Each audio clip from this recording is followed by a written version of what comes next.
जय हिंद दोस्तों। जब जब ऐसा लगता है कि भारत अपनी जियोपॉलिटिकल सिचुएशन को बेहतर करता हुआ दिखाई दे रहा है, तब तब अमेरिका हर बार भारत के सामने नई चुनौतियां लेकर के सामने आके खड़ा हो जाता है। दोस्तों, ये सारा का सारा गुस्सा, ये सारी की सारी नफरत सिर्फ इसलिए कि भारत ने रशिया से तेल खरीदना बंद नहीं किया और दूसरा, अपनी एग्रीकल्चरल इंडस्ट्री के अंदर अमेरिका को अपने पैर पसारने नहीं दिए। ये सिर्फ दो ही कारण है जिसकी वजह से अमेरिका भारत से बुरी तरीके से खिसियाया हुआ है। जिसके बाद सबने देखा कि कैसे टैरिफ्स भारत के ऊपर लगा दिए गए। उसके बाद में भारत ने अपने विकल्प तलाशे, चाइना और रशिया के साथ में अपने मजबूत रिश्तों का एक प्रमाण दिया दुनिया के सामने। उसके बाद में अमेरिका के सुर फिर से बदल गए। वहां पर डोनाल्ड ट्रंप ने नरेंद्र मोदी को अपना दोस्त बता दिया। मगर दोस्तों, जहां ये सब चीजें एक तरफ ठीक होती हुई दिखाई दे रही थी, इसी बीच में डोनाल्ड ट्रंप ने फिर से पूरी दुनिया को चौंका दिया है। इस बार दोस्तों जो चौंकाया है वो H1B वीजा को लेकर के चौंकाया है, जो कि पूरी दुनिया जानती है कि H1B वीजा दुनिया के सबसे महत्वपूर्ण वीजा में से एक है।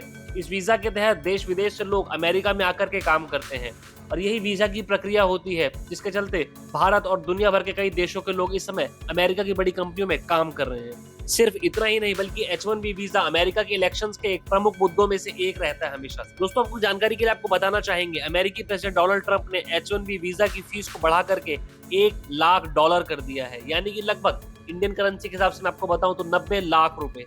हाँ जी, अगर कोई भारतीय वहां पर काम कर रहा है किसी कंपनी के अंदर, तो वो कंपनी उस रिसोर्स के बदले हर साल गवर्नमेंट को $1 लाख पे करेगी, यानी कि लगभग 90 लाख रुपए वो सरकार को पे करेगी हर साल एक एप्लीकेशन के लिए। जिससे कि क्लियरली पता चलता है कि इन कंपनीज के लिए बहुत बड़े चैलेंजेस खड़े होते हुए दिखाई देंगे, क्योंकि जाहिर सी बात है, या तो ये कंपनीज उन एम्प्लॉयज को पे करेंगी या फिर उनके लिए 90 लाख रुपए यानी कि $1 लाख सिर्फ गवर्नमेंट को पे करेंगी। दोस्तों, क्लियरली पता चल पा रहा है कि इस पूरी की पूरी पॉलिसी के बदलने के बाद से जो अमेरिका की पूरी इंडस्ट्री है, जहां पर बाहर से लोग आकर के काम कर रहे हैं, खास करके आईटी इंजीनियरिंग, उस पर एक बहुत बड़ा प्रभाव देखने को मिलेगा।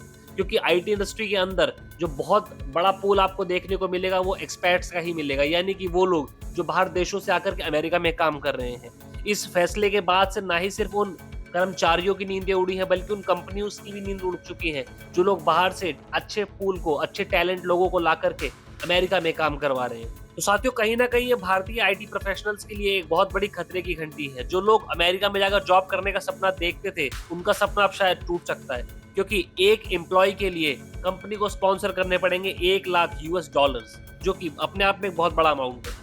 अमेरिका का क्लियरली कहना है कि इस पॉलिसी को लागू करने का जो मेन मकसद है वो आउटसोर्सिंग को कम करना और अमेरिकन सिटीजन्स को प्रायोरिटी देकर के वहां पर एम्प्लॉयमेंट देने का है।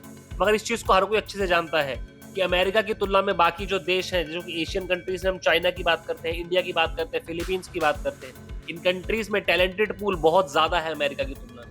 और यही एक कारण है कि इन देशों से अधिकतर लोग आपको अमेरिका में काम करते हुए बड़ी बड़ी कंपनीज में दिखाई देंगे। अब यहाँ पर देखिए, समझना पड़ेगा कि भारत के ऊपर इसका बहुत बड़ा असर पड़ने वाला है, क्योंकि H1B वीजा का सबसे ज्यादा फायदा भारत को ही होता है। हर साल लाखों भारतीय टेक प्रोफेशनल्स अमेरिका जाते हैं। इन्फोसिस, TCS, विप्रो जैसी कंपनी अपने हजारों कर्मचारियों को अमेरिका भेजती है। H1B वीजा के जरिए भारत को हर साल अरबों डॉलर की रेमिटेंस मिलती है। $1 लाख फीस छोटी आईटी कंपनीज के लिए बहुत भारी पड़ सकती है। इसके अलावा जो टैलेंटेड इंजीनियर्स हैं, उनको अब दूसरे देश का रुख करना पड़ेगा, जैसे कि कनाडा, ऑस्ट्रेलिया, यूके, क्योंकि अमेरिका के अंदर किसी भी कंपनी के लिए $1 लाख को स्पॉन्सर कर पाना बहुत मुश्किल होगा। इस नियम से भारत के टैलेंट का अमेरिका जाना बहुत ज्यादा मुश्किल हो सकता है, जिससे ब्रेन ड्रेन की प्रक्रिया बहुत धीमी हो सकती है। लेकिन साथ ही कई टैलेंटेड लोग बेहतर मौके खो भी सकते हैं। इस फैसले के आने के बाद से सिर्फ दुनिया की सारी कंपनीज ही नहीं, बल्कि अमेरिका की खुद की कंपनीज भी काफी ज्यादा परेशान दिखाई दे रही है, जैसे कि गूगल, अमेजन, माइक्रोसॉफ्ट। इन कंपनियों का भी मानना है कि जो टॉप टैलेंट है इससे नहीं मिल पाएगा। भारतीय कंपनियों के लिए कदम खर्चा बढ़ाने वाला और नौकरियों को प्रभावित करने वाला हो सकता है। डोनाल्ड ट्रंप द्वारा लिया गया ये H1B वीजा का जो फैसला है, इसने पूरी दुनिया भर में हड़कंप मचा दिया है। दरअसल आउटसोर्सिंग एक लौता ऐसा बिजनेस है जिसने पूरी दुनिया को आपस में बांध करके रखा हुआ है। मगर इस फैसले के आने के बाद से जो आउटसोर्सिंग बिजनेस है, इस पर बहुत बड़ा प्रभाव देखने को मिलेगा।